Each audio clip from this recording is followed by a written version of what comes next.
All right, let's do some pod crashing. Episode number 181 is with Alex and Jordan from Too Much Information. Good morning. Good morning, you two. Man, I'll tell you what, you guys on this podcast are doing everything that every program director and consultant said, don't do it. Just tell them we play 4 songs in a row without talk. We're rebels at heart, yeah. What you dig into, it's like you're on the edge of our own personal thoughts, and you pull us in because it's like, I mean, who would have ever thought that Robert Plant would pay a radio station not to play Stairway to Heaven? And possibly do it in the name of his record company, Head. Wow. How do you locate information like this? Is it readily available? I mean, or do you just start digging and asking questions? I think it's a combination of both. I think some of it's pulled from the recesses of our misspent youth, reading Hammer of the Gods over and over again. And then once we pick a topic, we dive in obsessively. I mean, that's at least my route. What about you, Heigl? Well, Jordan actually does a lot. We both do a lot of fact checking, and I tend to free associate a lot. And Jordan put the onus of fact checking those free associations on Jordan, which he does wonderfully. Wouldn't you say that we're all content nerds? That we can't get enough of the content, and we can't figure out newer ways to get it out there? There's just, I mean, it's like, oh, really? I can go that way? Oh, I'm going with it then. Well, there's a big signal to noise ratio that's pretty lopsided. I mean, I hope that our stuff is interesting and holds up to scrutiny enough that it kind of doesn't get lost in the chatter. But yeah, there's a lot of stuff out there.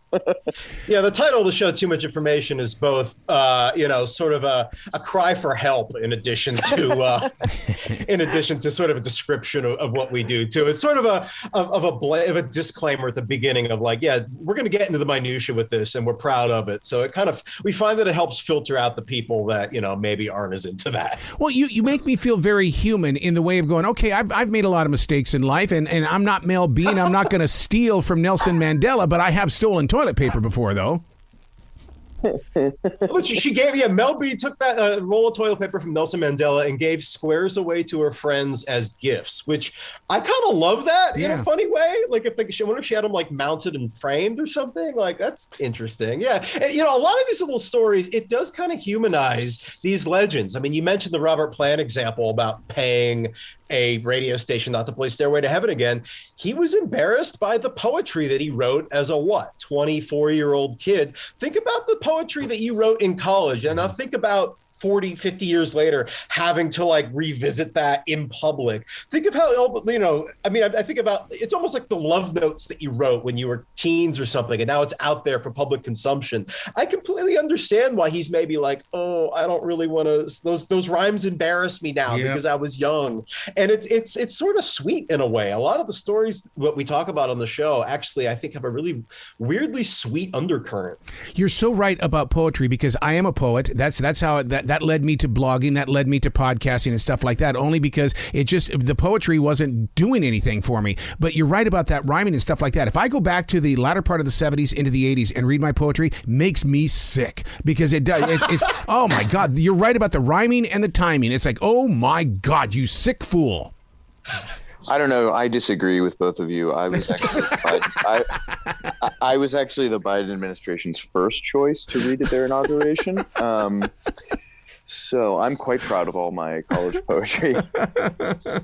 So, I mean, you guys dive into all types of subjects on Too Much Information, such as Blue's Clues, a swimsuit model, and Ralph Lauren, huh? Oh, boy, that one's incredible. Yeah, Blue's Clues. We were going to follow Blue's Clues with the Eraserhead, but we didn't get it done in time. We really wanted to juxtapose the two. Eraserhead is coming, though.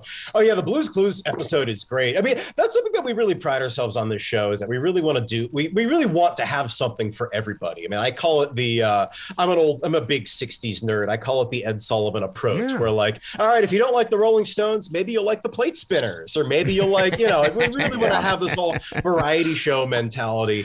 The Blue's Clues show is fun. I mean, his whole, because it's funny, because the host of this show you think is this like, kid with a children's TV background. He was not at all. He was this kid from Pennsylvania who wanted to be a rock and roll star. And he later ended up playing music with members of the Flaming Lips, which is pretty incredible. So he did it. He actually did the theme for Young Sheldon. Wow. But yeah, there's this great story where, it was the early 2000s and he was on like People Magazine's most eligible bachelors list, and he was getting asked out right and left. And he went and picked up, I think she was a swimsuit model who lived out in New Jersey. So he drove out there and picked her up, and they're leaving her house, and right on her street, one of her neighbors is having their toddler is having a Blue's Clues themed birthday party. And so he's in his car, he's got his, first date with him. He's got the Blue's Clues shirt in the back of the car. He's got some toys and props with him.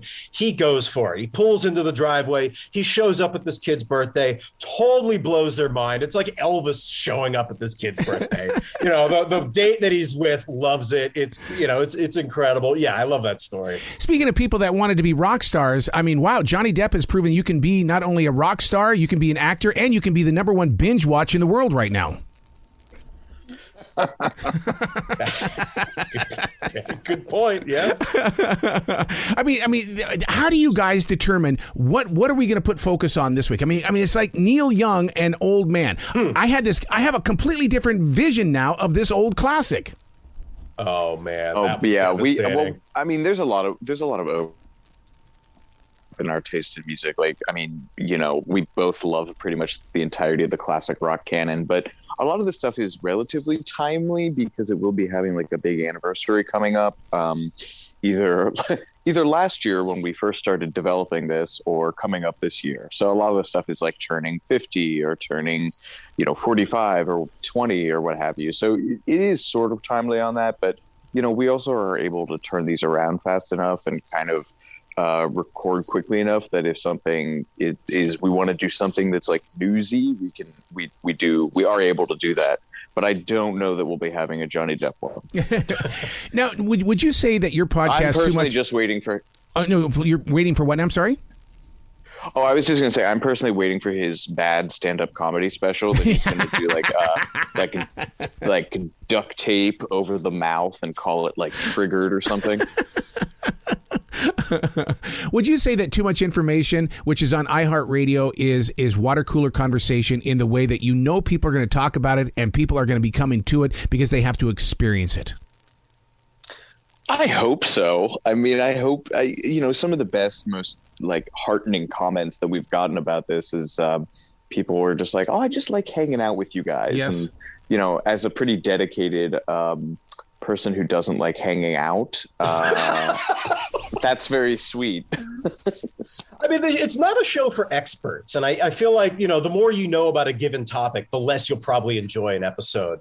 And it's for the people who are they're like us, they're curious. They're the type of people who get caught in a Wikipedia web and spend all night going down Google rabbit holes and stuff. I mean, that's more of our target demo. I mean, we certainly don't position ourselves as experts. I mean, in the intro to the show, we describe ourselves as two guys with too much free time. And that's really all it is. I mean, we just have the luxury of being able to dive down these Wikipedia rabbit holes and discover all these weird facts. Like Marlon Brando's piano was the one that was used to write the Jeopardy theme. It's like random stuff like that I love that stuff. I mean, that stuff's just always, I'm a big trivia buff. So yeah, so that's really what it's more for. We really don't position ourselves as experts at all. We're friends who are curious, really. Wow. I am an expert. Yeah. Well, hey, Gene Simmons says that, his main theory is if you don't believe it's larger than life, and it won't be. So now that you said that you're an expert, you must be. My God, I'm talking to an expert today. Oh, my God. Well, you bring up Marlon Brando, though. I had the opportunity to meet him. He was in his film trailer, and I was so scared. I went up, knocked on the door, and I just went up and said, "Hi," and he goes, "Yo," and that was it. And he closed the door, and so that's my Marlon Brando moment. Was he working on his patent for tuning conga drums? Oh God, wouldn't that have been nice if you could sit down? I'll tell you what. Let's go back to Johnny Depp and Marlon Brando. The two of them together playing, even drums or going to the island and stuff. That is a story. I feel like there are so many. Yeah, Woody Harrelson, doesn't he have a bongo like? That's McConaughey. Oh, McConaughey. Never mind. McConaughey has that. Yeah. Yeah. It's because I mean. Yeah. No. We haven't done anything on Brando yet. I think Jordan. Do we have anything on deck that he's been in?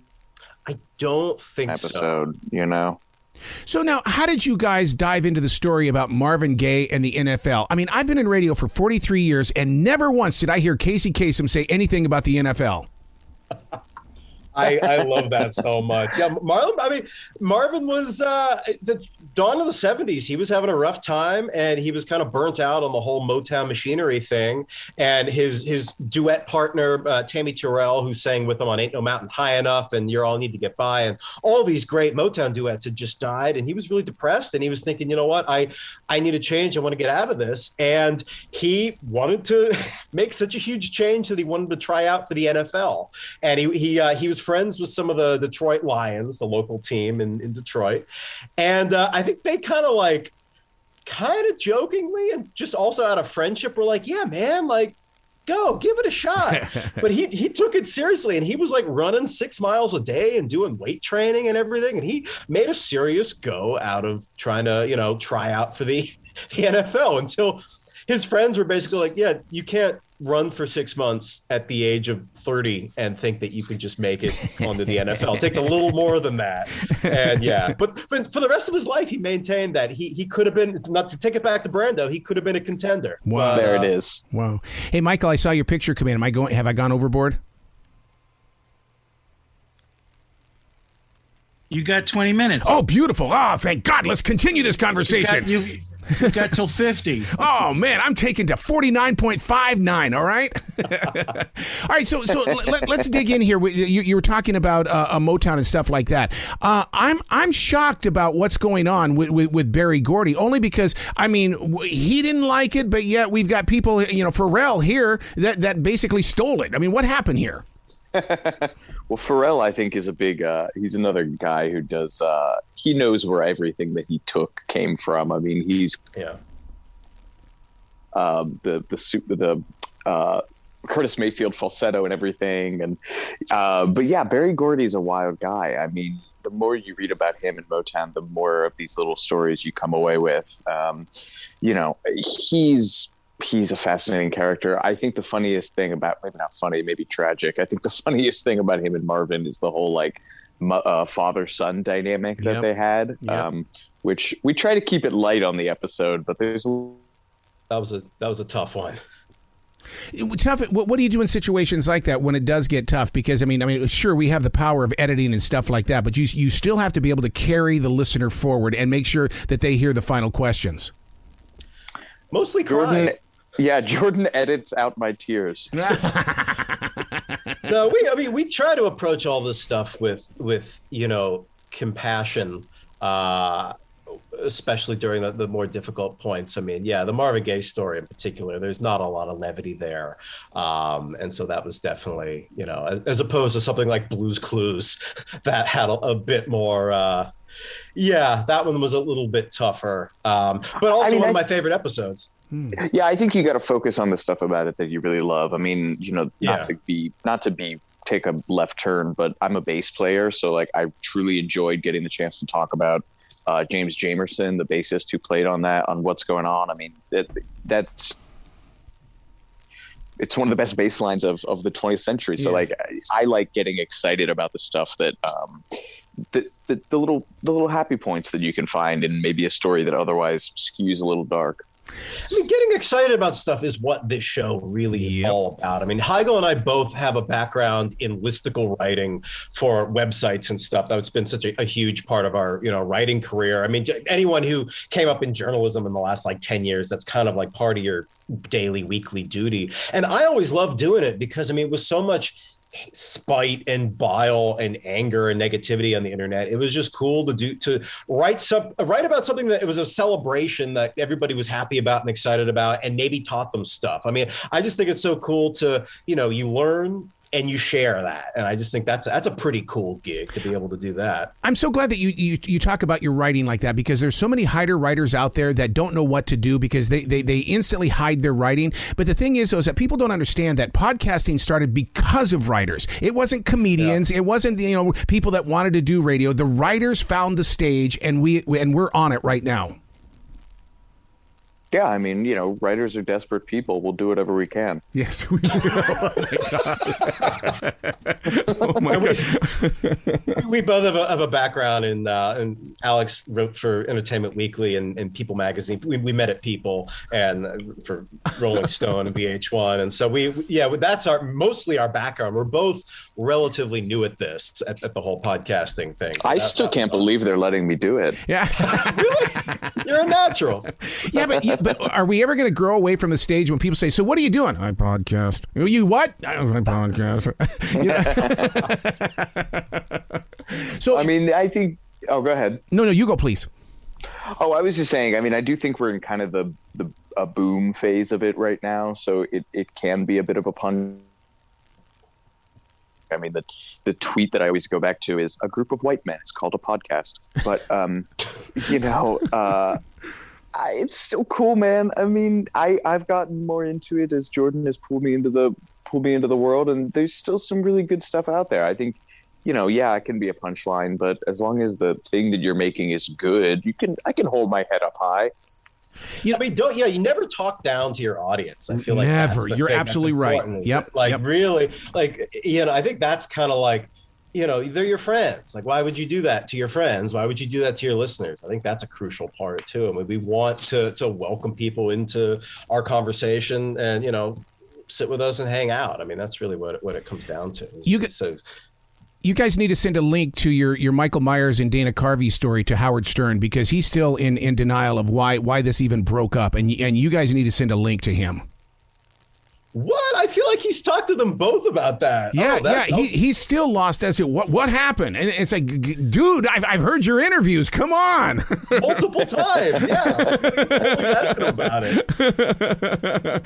For you guys to jump on that story, I mean, it's like it still adds to the mystique and the mystery, and it's almost like get back together so we can get back to some real good humor. Oh, man. I mean, from that episode, the story that really gets me is the George Harrison story with Mike Myers. That was the one that was like, I had to cut out like a good 30 seconds of me getting choked up after that one, because Mike Myers was such a huge Beatles fan. And he wrote Austin Powers as kind of a tribute to his dad who had died and the Beatles. And he gets a note from George Harrison, who was his favorite Beatle because it reminded him of his dad. The day that George died, it was the last note that he'd ever written. And it was an Austin Powers fan letter, and it was telling him how much he loved Austin Powers. And Mike had in interviews, he talked about how he loved the Beatles as a kid, and he cried at the end of A Hard Day's Night when the helicopter takes off, because he wanted to keep hanging out with the Beatles. And I guess George Harrison had heard this story, because the kicker at the end of this letter, the last letter he ever wrote was, "I'm sorry I left you on the helicopter that day. I promise I'll never do it again. I promise I'll never do it again." Mike Myers is reading this the day George Harrison died. I mean, good Lord. Oh my God.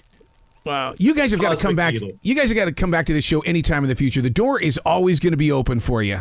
Oh, thank you so much. Oh, yeah. Thank you, man. We appreciate that. Excellent. Well, you be brilliant. Get back to your writing. Do your podcasting thing, and and then go do your real job. Thank you so much. Really appreciate it. Thanks, man. See you, Arrow.